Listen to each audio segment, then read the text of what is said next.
Hello and welcome to Rajya Sabha Television. You're watching The Big Picture with me, Frank Pereira. Now, Union Minister Venkaiah Naidu on Friday described the communal violence in West Bengal district as unfortunate and requested the state government to take effective steps to protect all the people, whether they are minority or majority. Clashes broke out between members of two communities in Baduria in North 24 Parganas district earlier this week over an objectionable Facebook post. Stressing that no one should be discriminated against, the Information and Broadcasting Minister said, "Every community is part of India. I hope the state government will take action to protect the people," unquote. Meanwhile, separate delegations of the BJP, the left and the Congress were on Friday stopped from going to Baduria as the situation was still volatile.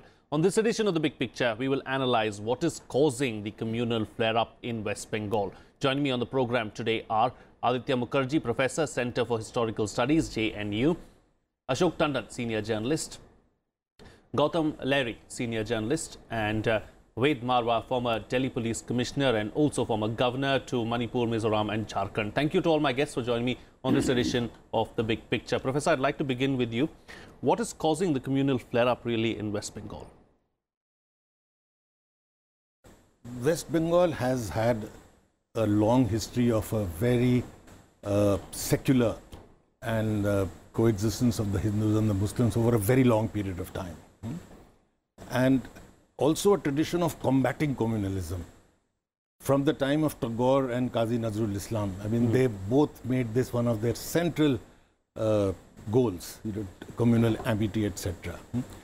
And West Bengal was also chosen as an area where the colonial state deliberately fomented Hindu-Muslim divide. The first partition of Bengal in 1903 was essentially to create a Muslim majority state and a Hindu majority state and bring about a Hindu-Muslim divide over there. So we are, and that is the kind of divide we are now seeing being promoted once again. The unfortunate part is it's not any longer a colonial state which is doing this. It is forces were at that time allying with the colonial state, that is the communal forces, are encouraging a communal divide in a situation like Bengal. It is given to communal divide for obvious reasons. There is a large minority community. The economic distance between the minority and the majority community is very high. It has always been so. That is one reason why the British chose this area as a good experimental ground to create a Hindu-Muslim divide. But the thing is that in West Bengal, what we have seen is, and in fact for all of India, if I may make a general point, the answer to minority communalism cannot be majority communalism. If that was the case, the answer to Muslim Pakistan would have been a Hindu India. And there were forces in India at that time in 47 who wanted a Hindu India. But it is to the great credit of India and the leaders of the Indian national movement that despite a Holocaust-like situation in 47, we didn't have a Hindu India, we had a secular India. Right. So the answer to, because it is often said that it is because this party is appeasing the minorities. If you, in fact, in today's world, if you do anything which gives some succor to some minority group, you are accused of appeasing the minority. Okay. But even if you were, the answer is not, therefore, to get the majority into arms and beat the minority up. The answer is a secular, and that is not what we are seeing in India. Any kind of violence should be denounced. Yeah, right. And we are seeing a deliberate attempt to foment this communal divide to garner the majority Hindu vote. Fair enough. Okay. Gautam, Lahiri, are political parties in West Bengal trying to polarize the society? Yes, that's true. But obviously, what is happening right now in West Bengal, there is a political motive behind it. Now the ruling party at the center, they have clearly articulated their stand, whether one may agree or disagree, that their target will be now West Bengal and some other states where normally BJP didn't get much seats. So how to do it? So we know that BJP is a believer of a certain ideology. Again, I would say one may like or dislike it. But they, according to that policy, their cadres are trying to do something in the grassroots level where the community can be polarized. There is definitely the areas nearing to the Bangladesh border where the minority population are quite large numbers.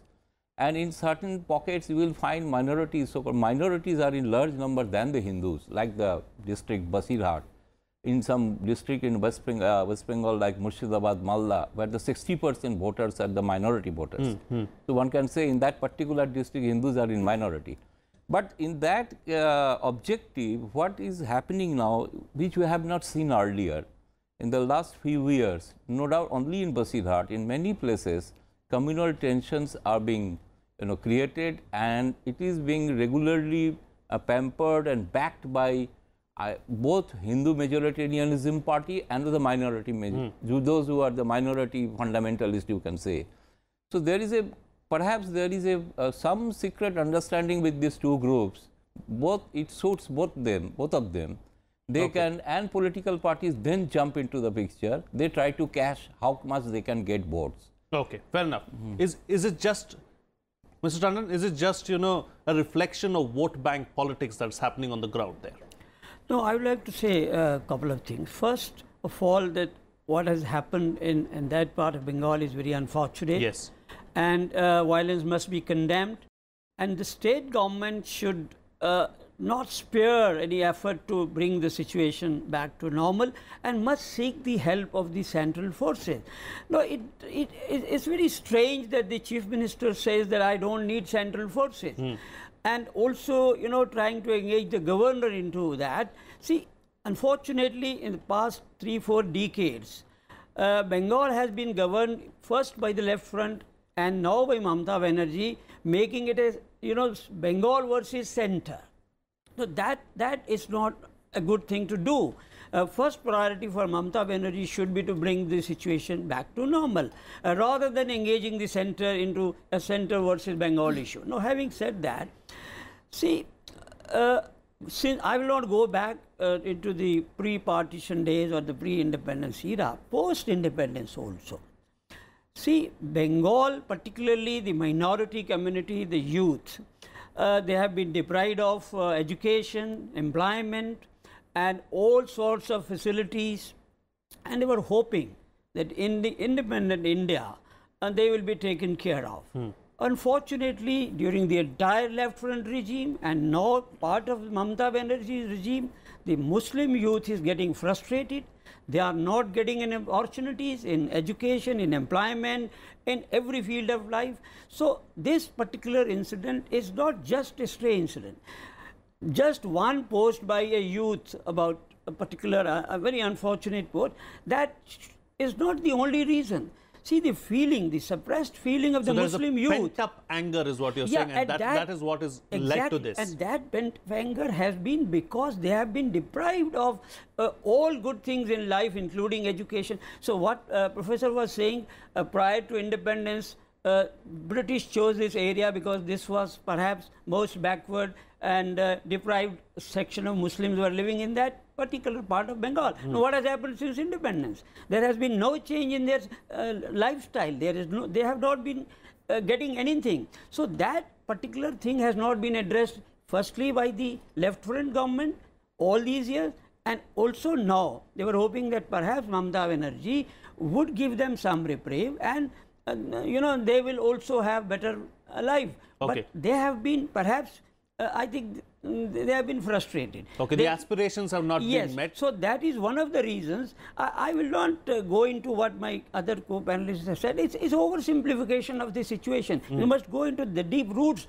of the causes why Muslim youth in that part of the country, and this has been made, exploited by the Islamist fundamentalists. Okay. Radical Islamization, radicalization of the Islamic youth in that part is largely because of the socio-economic conditions of the youth in that region, and that is why all this flare-up has taken place. Okay, fair enough. Mr. Marwah, any kind of violence should be denounced, and that's why I go to the point that the Union Minister Venkaiah Naidu made today. He said that whether it is minority or majority, both the communities need to be protected. And it is the state's duty at the end of the day to protect each and every citizen. But unfortunately, that has not happened. Are we looking at a utopian dream, when some state government actually takes these things seriously and just denounces all kind of violence and treats everyone as equal? On the one hand, they are condemning violence, while on the other hand a union minister makes a statement that is being Hindu a crime. Now a minister at that level should encourage one side or the other, one side as a victim and one side as a perpetrator of violence. Violence must be condemned, but more needs to be done. That anything which provokes violence should also be condemned.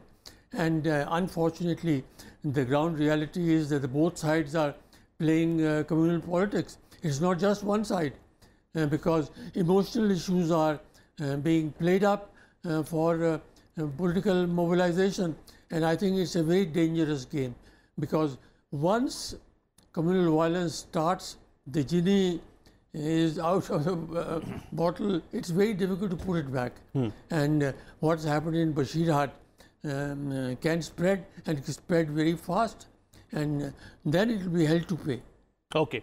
You know, Professor, do you believe that this is something that's going to go on for a while, and it's going to work in the interests of the political parties on the looking at the bigger picture? Not all political parties. The way we are moving, it is going to work in the interest of the communal political parties. It will be greatly detrimental to the idea of India, to the kind of state that we have been used to, a secular state.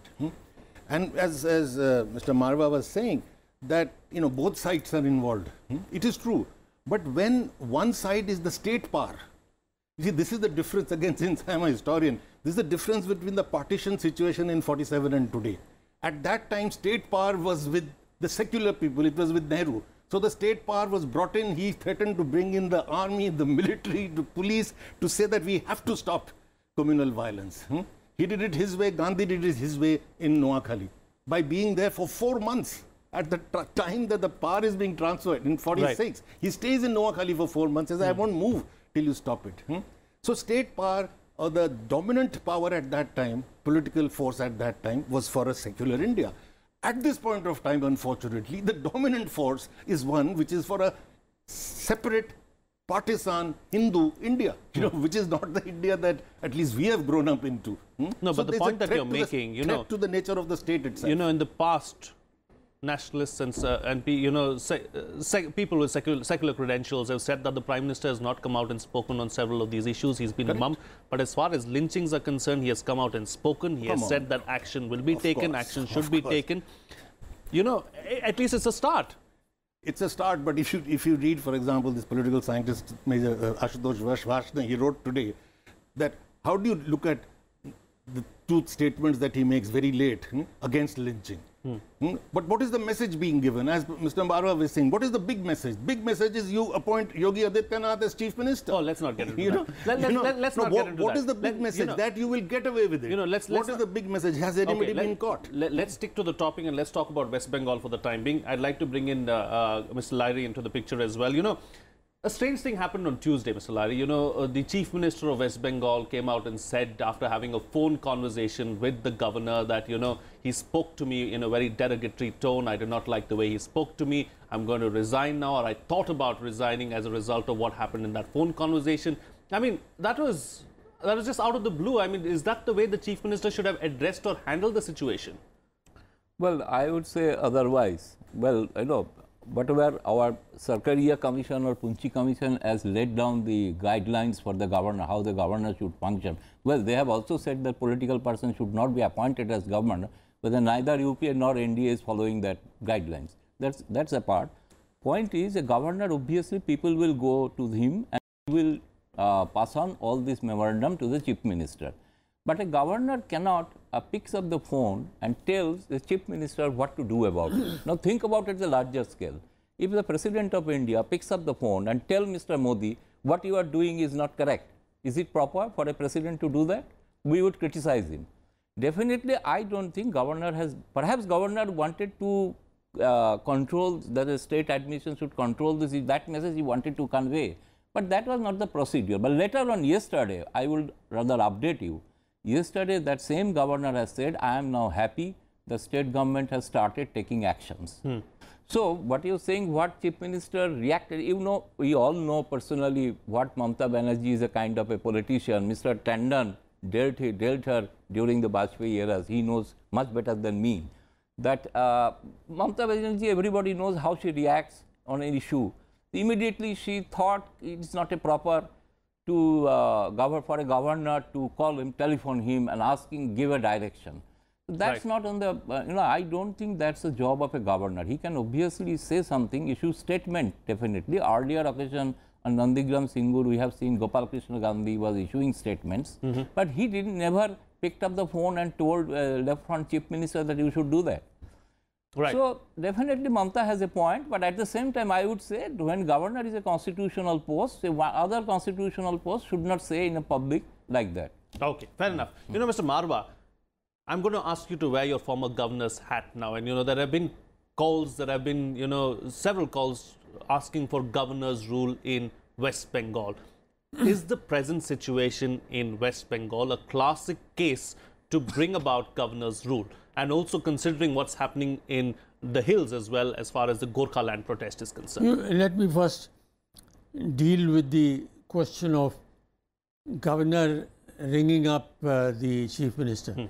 Governor is a constitutional head, but he is not the boss of the chief minister. Yes. That he can talk to her as if she is a subordinate. The dignity of the office of the chief minister should also be maintained. And this is here where the role of the governor comes.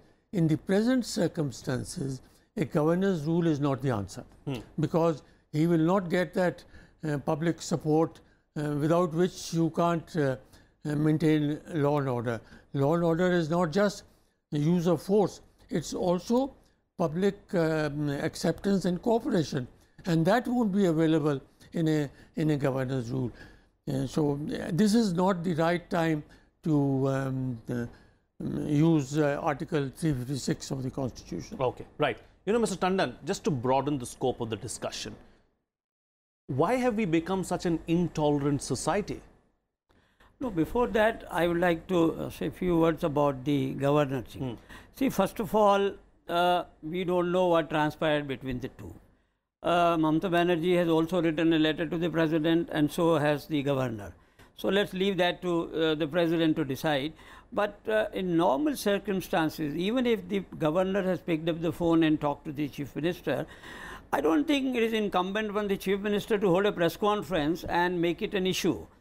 See, going by the reports, media reports, what governor asked the chief minister was that why don't you seek the center's assistance in terms of paramilitary forces. And she made an issue out of it, and she has been, insulted and all that. We don't know.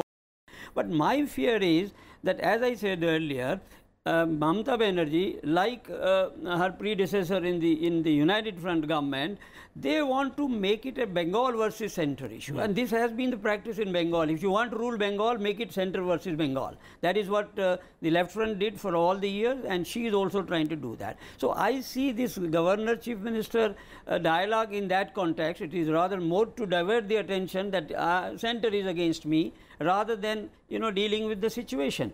Now you said intolerancy, as we all know, it's very easy to flare up communal tension in this country. Now just a Facebook post by an 18-year-old student, exactly. Heavens would not fall if that post has been made. You can condemn it on social media itself. Why take it on the streets? So this time round, I beg to differ with my two panelists, both who were trying to project as if some forces are trying to polarize this West Bengal situation. Here in this particular case, how it all started? Who provoked this violence first? And then radical Islamization, which I said has been taking place because of the socio-economic condition in that region, was one of the factors behind it. So I don't think we should be apportioning blame on one party or the other. But my question is not limited to West Bengal, it's across the country as well. We've seen that, small instances leading to someone being killed, someone being lynched or something of that sort. Which is very unfortunate, but see, it all requires education. People must be aware of all these things. Ultimately, whose loss is it? The public property loss is loss of the country. But unfortunate, it's very easy to provoke people.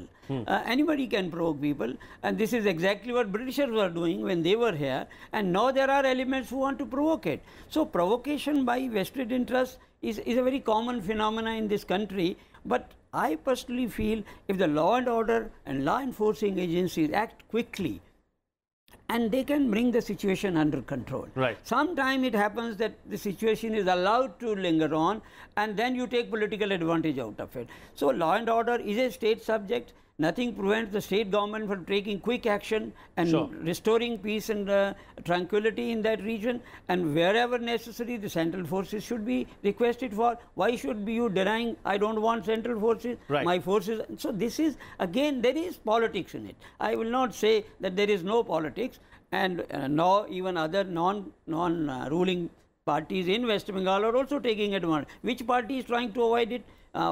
Even Left Front, which is right now almost down in the West Bengal politics, are also trying to take advantage of it. Sure. So therefore, all these things should be, I think there should be unanimity in as you said, that we should not be so sensitive about such things, and flare-up should not take place at all. For that, cooperation and effort from all sections is required, including the media. In this case, what has happened? She has denied the media from going to that area. That was also one of the reasons. So therefore, I think we should consider these situations in totality, rather than making it a political issue, or blaming one particular party that they want communalization. I think that is oversimplification. Okay. I've got time now for just quick closing comments from all my guests. I'd like to begin with you, Professor. How do we change things? What's the way forward, really? I'll answer this question by taking on your last question. That have we become an intolerant society? I don't think we have become an intolerant society. If we were, then despite a party in power which says that we want a Hindu Rashtra, we still don't have one. The people of this country do not want this. Every lynching, every case of lynching that has been caught has been done by somebody linked to a particular party or an organization. Right. It is a small group of people who are poisoning the social fabric of this country. The social fabric is not yet dead. We are not an intolerant people. We are one of the most tolerant people in the world. But the pity is that we are going about trying to destroy this. Okay, fair enough. Okay, let me get in Gautam Lahiri as well. In the days to come, Gautam Lahiri, what's going to happen in West Bengal? Are we going to see the situation getting more and more out of hand? Do we see the situation being brought under control? What's likely to happen? Well, I cannot predict that it will go out of hand. What I can say is that definitely there will be more communal travel in the coming days before upcoming Lok Sabha poll. And secondly, I think, what I would say that this is the first time perhaps I don't see any civil society is coming out. Because whenever there is a communal riot took place in earlier occasions, civil society came out in the streets and in the community, tried to pacify both the communities. So this time it is missing, unfortunate part of it. My Name movement was one such. Yeah, that was the movement that is missing this time. That is a very dangerous signal, what I find. Perhaps civil society is also polarized now politically.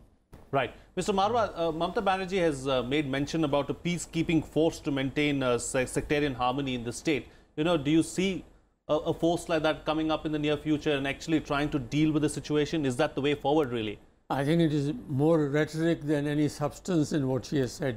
Because what is a peacekeeping force? It is the police and the paramilitary forces. No other special force is going to be raised and trained and equipped. It's a very long time process. And I think here again, I would say that both parties are to be blamed, and blamed very seriously, that they are not realizing how serious the problem can be, and diverting the attention of people by making these sort of statements, peacekeeping force, as we don't want to depend on the center.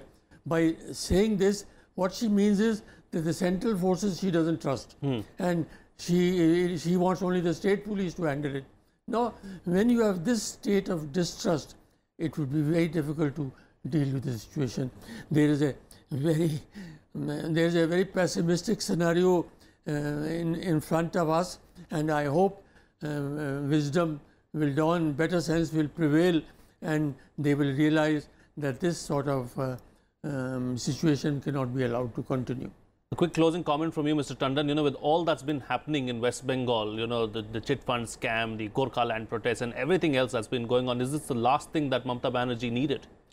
I do hope that she will bring the situation under control, because that is in her own interest, and that is in the interest of the West Bengal state as such and the people of West Bengal. And with the cooperation of the central government forces, I think it's not difficult to bring situation under control. And I do hope normalcy will be restored very soon. Okay, on that note, we'll call it a wrap on this edition of The Big Picture. I'd like to thank all my guests, Aditya Mukherjee, Ashok Tandon, Gautam Lahiri and Ved Marwah. Thank you so much, gentlemen, for joining me on the program and putting things into perspective for us. That's all the time we have today. See you again next time. Thank you.